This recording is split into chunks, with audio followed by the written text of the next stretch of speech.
here's fans talk, and it's not just like fans on Twitter, but it's like people with YouTube channels. Like I've been going on, I've been going around to other channels, a lot of the Haney channels, so y'all can connect the dots on who those people are in the YouTube box community. And I've been listening to all kinds of vantage points about this fight, and whenever the Haney fanboys talk about Devin, they make it sound like his resume is like so amazing, like they make it sound like he has a Roberto Duran resume or something like that. And truth be told, if you really look at Norman's resume, if you look at Devin's resume in terms of how they were built up to get to this point, it's very similar. Like there's very similar things about their resumes. Like Devin did a lot of his pro career in Mexico. Brian Norman did a lot of his pro career in Mexico, and it looks like we got company here. We got Pops joining us now. But yeah. I wanted to start with some resume talk, because Devin's whole reason for taking this fight, because him and his dad don't think Brian Norman is any good. They really think he's a creation of Top Rank, which is fine. Like, they get a chance. That's the beautiful thing about it. Regardless of what I say or what you say, like, they both get a chance to prove what is what. So look, since the whole talk about this fight has been about resumes, Brian Norman hasn't fought this guy, Devin has fought this guy. Let's really break it down, because a lot of y'all don't even know about Devin or Brian's resume like that, like you think you do. So let's really go through it. All right. So I just made the point. I said, look, Brian Norman and Devin were built up very similar. They both turned pro at a pretty young age. I think Brian turned pro around 17. Devin might have turned pro around like 16 or 17 himself. And what did they both do? They went to Mexico. Now, if we count them up, right? If we just count them up, let's count up how many fights Devin Haney had in Mexico, because I know it's a lot. They both had 10 fights or more in Mexico in their career. Look, 1, 2, 3, 4, 5, 6. No. 1, 2, 3, 4. That's 4 right there, right? Then he came here 5, 6, 7, 8, 9, 10.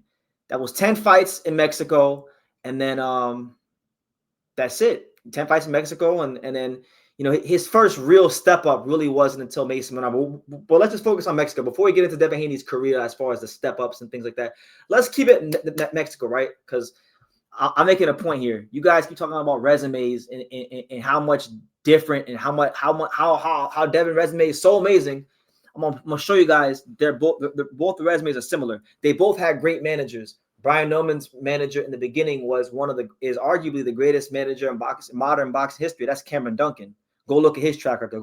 You know who Terrence Crawford is? You know who Jerron Ennis is? You know who all these guys like Donito Donaire, Timothy Bradley, like the who's who of boxing. That's who Cameron Duncan managed. And Brian Norman was part of that fold before he went and he passed away. But look, Brian Norman, much like Devin, okay, had his one little fight here in Houston.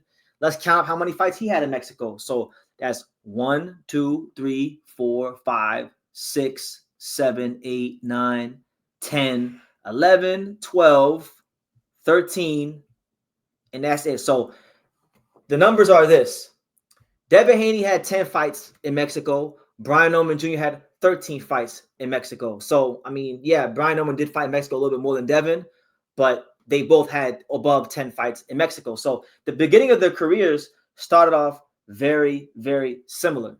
Now, when we look at Devin Haney today, like he was in that whole face-to-face with Brian Norman. He was talking about like, what did he say? What did Devin say today? He was like, I've been at the elite level for so long. And, I started thinking about it. Now, to be fair to Devin, he has been at the elite level longer than Brian Norman. That's not a debate. But when exactly, when exactly did Devin Haney get on the elite level? You guys tell me, because I mean, a lot of Devin Haney fans, a lot of y'all wasn't around. Like I've been here on YouTube this whole time. A lot of y'all wasn't around when he fought Mason Menard. A lot of you guys probably don't even know who Mason Menard is, but Mason Menard was at that time looked at to be Devin Haney's step up opponent, right? But Mason Menard really wasn't no world beater, right? But at that time, it was considered a good step up fight. I believe that fight, if I'm not mistaken, was on Showtime. Mason Menard's really not that good. If you go watch him fight, really not that good. Juan Carlos Burgos, again, a guy that you would not classify in and around the elite level. Zolani Ndengeni, good little gatekeeper. Now, I would probably say maybe here. If you want to say Zolani Ndengeni, maybe you could say here, Ndengeni has been used as an opponent for a lot of fighters. He's taken like 6 losses since the Devin Haney fight. But as you can see, Zolani Ndengeni, he took Ernesto Mercado the distance. He took Rayan Murataya and made him look bad. Took him the distance. I was at that fight. That was that last year. But do you want to really consider him at the elite level? Like, do you consider Zolani Ndengeni at the elite level? I'm not so sure. So Abdullayev, good little fighter. Antonio Moran, good fighter. But like, do you consider any of these guys to be elite? Now, if we're just being honest, right? Not to say those guys weren't good or weren't competent, because some of those guys, a lot of those guys are competent professionals. But I'm saying based on the standards I've heard and based on what I've heard from the Haney fans, y'all downplay Giovanni Santiago, who's 32-0, right? Downplay Jin because you say Jin sucks. Jin, Jin was number 2 in the WBO. Y'all don't think he's no good, right? So that's fine. Y'all downplay everybody No Man's fought, which is cool. But when exactly did Devin Haney get on the elite level? And I'm going to tell you guys this. I'm not going to say Gamboa. Gamboa, to me, was not a fight that was, I consider at that time to be an elite level fight. Because if you look at the Gamboa fight, if you look at, his career in a vacuum, okay, Gamboa, he's long in the tooth. He's had 36 fights or 35 fights in his career. Of those 5 times he's lost, there was only one person that didn't knock out Gamboa. And that guy, who do you guys think was the only fighter to never knock out Gamboa in one of his losses? I'll give you guys some time to put it in the comments. You guessed it right. Look, you guys guessed it right. Devin Haney is the only fighter that's fought Gamboa that never stopped him. And I remember when he beat Gamboa, a lot of the Devin Haney fans spun it and were like, no, man, Devin Haney outboxed the gold medalist. No one's ever done that to Gamboa. And it's like, come on, man. Come on. What are we doing here? Like, look, Gamboa got knocked out before Devin fought him when he fought Tank. And then he got knocked out after he fought Devin when he fought Pitbull Cruz. So Gamboa, to me, was not an elite level fighter. And if you want to keep it all the way to Spade, because I'm pretty sure I got a video somewhere in my archives, but Gamboa got knocked out in 2017 against Robinson Castellanos. Castellanos was a gatekeeper, a guy that he was supposed to beat to, get his career going on the right track. And he couldn't really do anything with Robinson Castellanos. So I'm making the point to say that Gamboa, to me, was not truly a fighter who was really on that elite level, right? If we're just being honest, because I was watching him around that time a lot, 2017, 2018, 20. I watched this shit. This boxing is my life. So, in my opinion, Devin Haney did not get him. He did not really get on the elite level until this fight right here, when he fought Jorge Linares. I will say this is a fight where he got on the elite level because Linares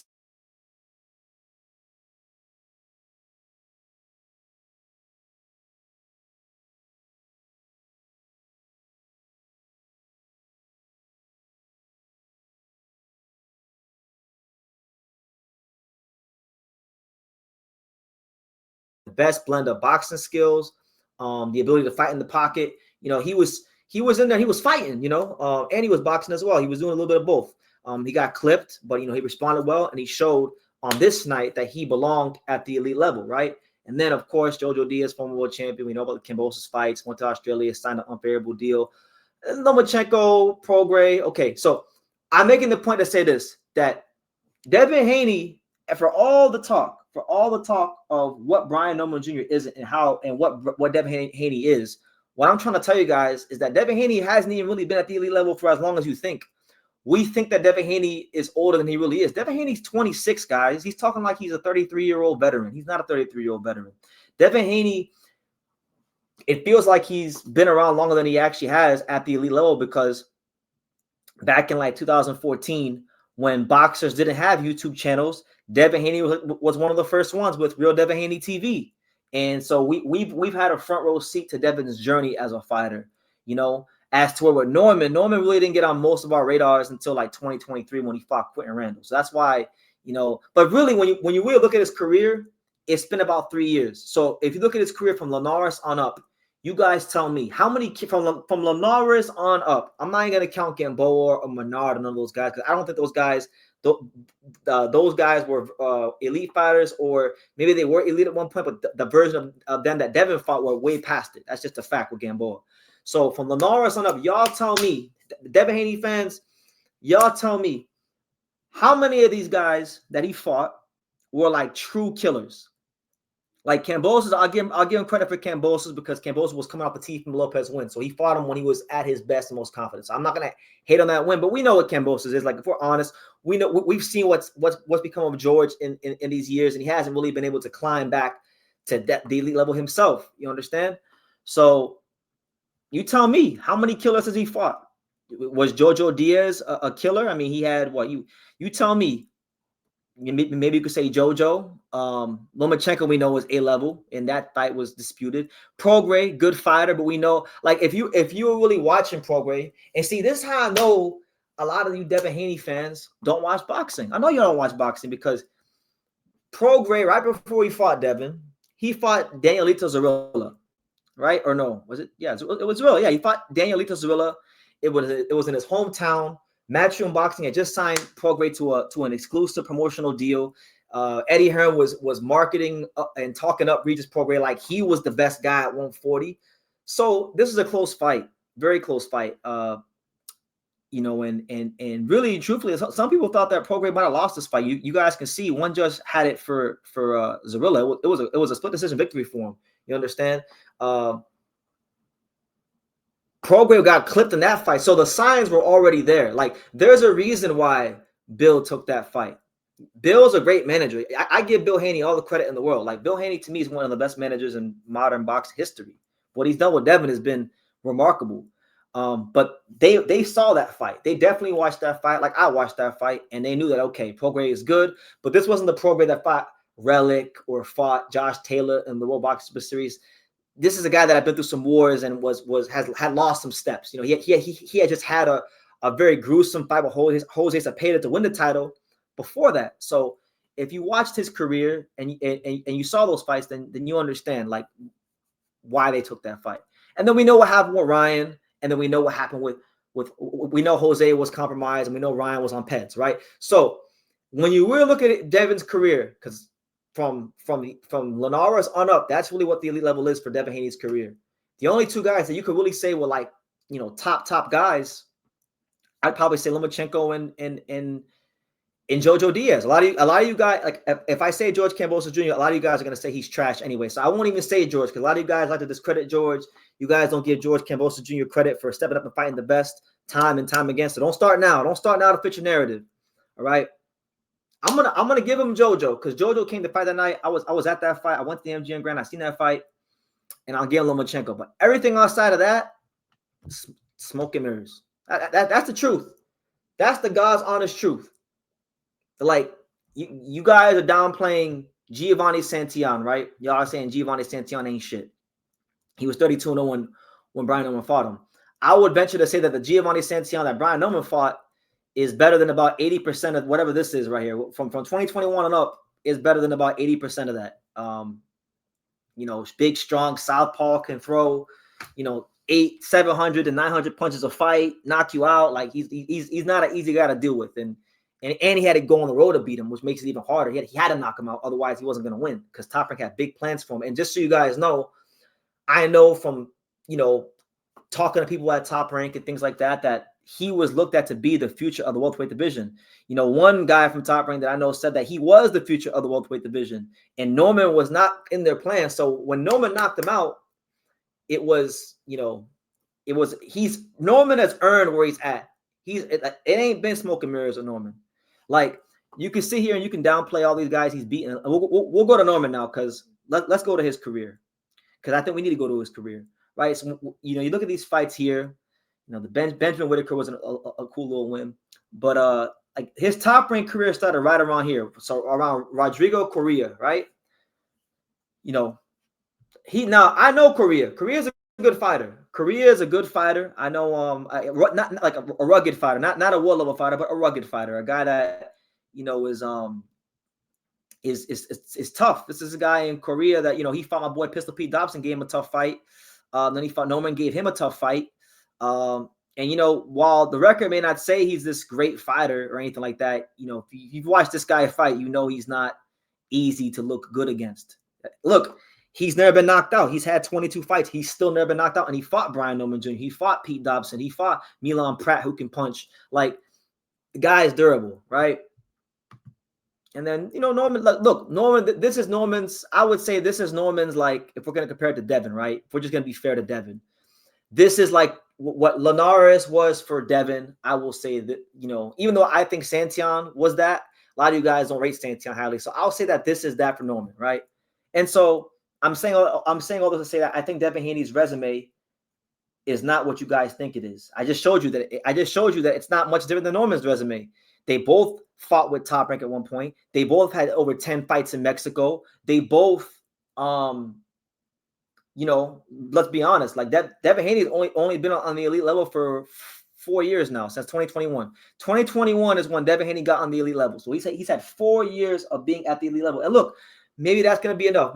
Maybe Devin is so good, and maybe that 4 years and all these guys he's fought that were smaller than Brian Norman Jr., that couldn't punch as hard as Brian Norman Jr., that weren't as athletic as Brian Norman Jr., that weren't as young as Brian Norman Jr., maybe all those things, all the experience he gathered in those fights is going to be enough to beat Brian Norman Jr. because he's just that damn good. Or maybe he's getting sent to the shadow realm, and maybe he's deluded. Maybe they made a big miscalculation here, and I think they did. I'm gonna be as vocal as possible about this. I think Bill Haney and Devin Haney made a ridiculously gross miscalculation with this fight, and they're gonna get hurt and hurt badly. I'm telling you that right now. Like, Brian Norman Jr. is super confident right now. They keep saying he's just a power punch and that he has no IQ. And when you turn on the film, if you watch these fights, if you look at the way he's getting these knockouts, they're coming in different fashions. One fight up with the jab, the next fight with the right uppercut, the next fight with the left hook off of a parry. You're not knocking people out in these different fashions if you don't got no IQ. So I just think they made a big miscalculation, and I think that Devin Haney's resume is grossly overrated. Not to say that he's not a great fighter, not to say that he's not hasn't done some great things in his career, because he has. Youngest male undisputed champion, lineal champion, all that blase. We know the resume. Bill and Church used to when Church was part of the team, they told us all the time about Dev's resume. So we know it already. We know it frontwards and backwards. We know all about Debo Dev. But they make his resume out like obviously he beat George Kambosos Jr. and Teofimo Lopez didn't, right? However, Teofimo Lopez has beaten better fighters than Devin Haney. There's guys Devin's own age, from his class, from like that whole era, from this era, that are beating better fighters than him. So I want to get this live started off on the right foot and just say that, you know what? Devin Haney, fantastic fighter. You respect what he's done in the sport, but he hasn't even been on the elite level as long as he even thinks. He's been on the elite level for 4 years, which is great. Some guys don't even last on the elite level for 1 year. But they both had 10 plus fights in Mexico, and they both are built up very similarly, and they both were managed by two of the best managers in modern boxing history. So anyway, I'm gonna start it off like that. Let me go to the comments. I know I probably got some good comments. Hold on, man.